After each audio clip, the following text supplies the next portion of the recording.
So hey গেছে, আগে এই ভিডিওটি দেখো, তারপর এই ভিডিওটির ফানি কমেন্টগুলো পড়বো।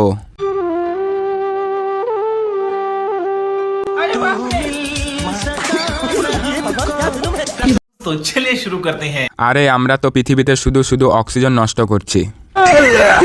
খুব দুঃখ পেলাম দেখিয়া, হাইরে আমার ফুটা কপাল। এমনিতে এই জীবন ভালো লাগছে না, আর এমন যদি ভিডিও পোস্ট করেন তা বলে ফোন বিক্রি করে দিই, আর সহ্য হচ্ছে না। কতটা পাপী হলে এই রকম ভিডিও সামনে আসে, কষ্ট লাগে ভাই, বহুত কষ্ট।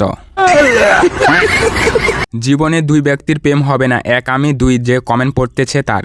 क्या बोलूं क्या अब मैं इस पे। তুমি আর কি করবা ভাইয়া, যাও কম্বল মোড়া দিয়ে ঘুমিয়ে যাও, তোমার কপালে নাই। कौन है ये लोग, कहाँ से आते हैं ये? নোকিয়া ফোনের চার্জার আইফোনে চার্জ হবে না। ভুল জায়গাতে আসিয়া পড়েছি ছোট ভাই, এইদিকে সাগর পাড়ি দিয়েছে আর বড় হইয়া আজকে একটা নদীর দেখা মিলল না।